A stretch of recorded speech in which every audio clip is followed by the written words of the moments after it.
నేను IAS prepare అవుతున్నప్పుడు అంటే ఆ రోజుల్లో ఒక నాకు తెలిసి 13 years ago నేను ఒక రూమ్లో ఉండి ప్రిపేర్ అవుతూ ఉండేవాడిని హైదరాబాద్ అశోక్ నగర్లో. నాకు అనేక మంది ఫ్రెండ్స్ ఉండేవాళ్ళు. వాళ్ళు రూమ్కి వస్తూ మాట్లాడుతూ వాళ్ళ అంటే సబ్జెక్టు డిస్కషన్ చేస్తూ ఉండేవాళ్ళు. అందులో ముఖ్యంగా ఒక ఇద్దరు ఫ్రెండ్స్ గురించి నేను ఈరోజు మీకు చెప్పాలనుకుంటున్నా. ఈ ఇద్దరు కూడా బాగా హార్డ్ వర్క్ చేస్తారు. అయితే ఆ ఇద్దరికి ఇంటర్నల్గా మాత్రము కొంత ఏదో పోటీ, తెలియని పోటీ. వాళ్ళు చెప్పరు, కానీ నా దగ్గరికి వచ్చి మాత్రము మాట్లాడుతుండేవాళ్ళు ఒకరి గురించి ఒకరు. మనం ఏం చేస్తాము, మనం అంతా సర్వర్ లాగా రిసీవ్ చేసుకుంటూ వదిలేస్తాం అంతే. వాళ్ళకి ఎవరికి ఏం చెప్పేవాని కాదు. సో ఇద్దరు కూడా ఇంటర్వ్యూకి వెళ్ళారు. ఐఏఎస్ ఫలితాల్లో ఒకడికి 300 ర్యాంక్ వచ్చింది, ఇంకొకడికి 570 ర్యాంక్ వచ్చింది. అంటే 570 ఆ చిల్లర. ఈ 300 ర్యాంక్ వచ్చినోడు నాకు ఎదురు లేదు, చూసావా నాకు 300 ర్యాంక్ వచ్చింది, వాడికంటే నాకు ఎక్కువ అని వాడితోటే కంపారిజన్. సో ఈ 570 550 పైన వచ్చినోడు బాధపడుతుండు, అబ్బా నాకు తక్కువ వచ్చింది, ర్యాంక్ ఇంత దారుణంగా అయింది, నేను ఇంత బాగా కష్టపడతాను, వాడికంటే ఎక్కువ కష్టం నేనే పడతాను, నాకెందుకు ఇలా ఇంత 500 పైన ర్యాంక్ వచ్చింది అని చెప్పి చాలా బాధపడుతూ మదనపడుతూ నా దగ్గరికి వచ్చి చెప్పుకొని పోయాడు. వీడు వెళ్ళిపోయిన తర్వాత వాడు వచ్చేసి ఎస్ టాలెంట్ అంటే ఇది అని గొప్పగా ఫీల్ అయ్యాడు. సో సెలబ్రేషన్స్ అనమాట. మీడియా వాళ్ళు వచ్చారు, అది 300 ర్యాంక్ అని చెప్పేసి డిస్కషన్స్, టీవీ డిబేట్స్, పత్రికల ఇంటర్వ్యూలు సూపర్గా ఎంజాయ్ చేస్తూ ఉండే. ఇక వాడు మాత్రం బాధపడుతూ ఇక బయటికి వెళ్ళలేదు. ర్యాంకరే కానీ బాధపడుతున్నాడు. ఇప్పుడు ఏది సక్సెస్ అంటే 300 ర్యాంక్ వచ్చినోడి సక్సెస్ అని మనం అనుకుంటాం. కానీ ఆ ర్యాంకు తర్వాత యూపీఎస్సీ ఫలితాలు ఇచ్చినప్పుడు ఈ 300 ర్యాంక్ వచ్చినోడికి ఐఆర్ఎస్ వచ్చింది, ఇండియన్ రెవెన్యూ సర్వీస్. వాడి రిజర్వేషన్ కేటగిరీ బీసీ. ఈ 550 పైన వచ్చినోడికి ఐఏఎస్ వచ్చింది, వాడికి ఒక రిజర్వేషన్ కేటగిరీ ఉంది. సో ఈ 550 పైన వచ్చినోడు ఇప్పుడు ఐఏఎస్ వచ్చింది. వీడి ఆనందానికి అవధులు లేవు. వీడు వచ్చేసి చూసావా నాకు ఐఏఎస్ వచ్చింది, ఏ ర్యాంక్ వస్తేంది, సర్వీస్ ఇంపార్టెంట్ కదా. ఇక వీడి సెలబ్రేషన్ స్టార్ట్. వాడు బాధపడడం మొదలుపెట్టాడు, చీ నాకు ఇంత మంచి ర్యాంక్ వచ్చి కూడా నాకు ఈ ఐఆర్ఎస్ వచ్చింది. ఒక్కొక్కరికి 800 ర్యాంక్ వచ్చినోడికి కూడా రిజర్వేషన్ ఉంటే మనకి ఐఏఎస్ వస్తుంది, ఐపీఎస్ వస్తుందని ఫీల్ అవుతున్నాడు. ఇప్పుడు ఎవరిది సక్సెస్, ఎవరిది ఫెయిల్యూర్, ఎవరిది జయము, ఎవరిది అపజయం? సో నేనైతే నా ప్రిపరేషన్ నేను చేస్తూనే వెళ్తూ ఉన్నాను. నాకు రాలేదు సర్వీస్ కాబట్టి మన పోరాటం ఏంటంటే ఇక అది అలు పెరుగని పోరాటం కొనసాగుతూనే ఉంది. వెళ్ళడం, ఇంటర్వ్యూ దాకా వెళ్ళి రావడం. సో వీళ్ళకు సర్వీసులు వచ్చాయి, ట్రైనింగ్కి వెళ్ళారు. ట్రైనింగ్కి వెళ్ళిన తర్వాత పోస్టింగ్, ఈ ఐఏఎస్ వచ్చినోడికి నార్త్ ఈస్ట్లో పోస్టింగ్ వచ్చింది. అంటే స్టేట్ క్యాడర్ ఉంటుంది.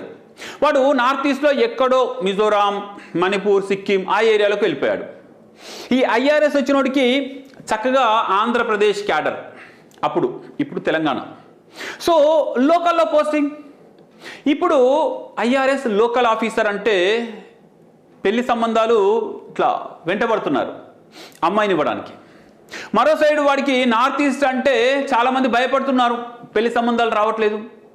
మళ్ళీ వీడు వచ్చిండు ఒకసారి నా రూమ్కి, చూసావా ఇంతమంది నన్ను చేసుకోవడానికి సంబంధాలకు వెంటబడుతున్నారు, నేను ఎవరిని చూజ్ చేసుకోవాలో అర్థం కావట్లేదు అని వీడి ఆనందం. ఈ నార్త్ ఈస్ట్ ఈశాన్య రాష్ట్రాల్లో క్యాడర్ వచ్చినోడు ఒక సందర్భంలో వచ్చి నాకు ఐఆర్ఎస్ వచ్చినా బాగుండు, ఈ ఐఏఎస్ తోటి అసలు సంబంధం అడిగితే కూడా ఎవరు రావట్లేరు నార్త్ ఈస్ట్ అంటే అని వీడు చెప్తూ వాపోయాడు నాతో. సో ఇప్పుడు చెప్పండి, ఎవరిది జయము, ఎవరిది అపజయం కదా?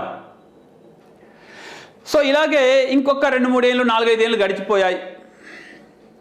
తర్వాత నేను ఢిల్లీకి వెళ్ళాను కోచింగ్కి, అక్కడ క్లాసెస్కి అవన్నింటికి వెళ్తున్న క్రమంలో మళ్ళీ వీళ్ళిద్దరు కలిశారు.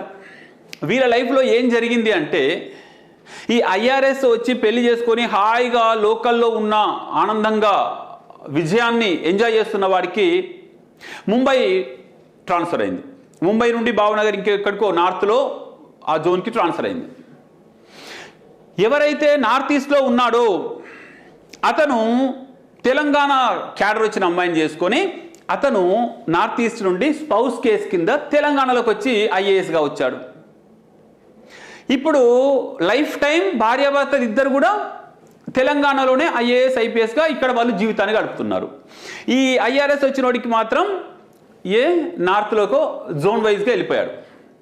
ఇప్పుడు అతను బాధపడుతున్నాడు, అసలు ఐఏఎస్ ఐపీఎస్ అయితే ఒకటే స్టేటు వచ్చిందంటే బయటికి వెళ్ళాం, అదే ఐఆర్ఎస్ అయితే ఎక్కడెక్కడో మొత్తం దేశం మొత్తం పోస్టింగ్లు ఉంటాయి అని వాడు బాధపడుతున్నాడు. సో ఇప్పుడు చెప్పండి, ఏది జయం ఏది అపజయం? సో కాబట్టి జీవితంలో ఏది అంతిమం కాదు, ఏది ఇదే లాస్టు, ఇదే ఇక ఎప్పటికీ పర్మనెంట్ శాశ్వతమైన విజయం అంటూ లేదండి. ఏది ఉన్నా అది వెళ్ళిపోతుంది. సక్సెస్ అయినా వెళ్ళాల్సిందే, ఫెయిల్యూర్ అయినా వెళ్ళాల్సిందే. అది మీ మైండ్లో గుర్తుంచుకోండి. ఇంకొకటి, ఒకసారి మనకు బీజేపీ నాయకులు బండారు దత్తాత్రేయ గారు ఉంటారు.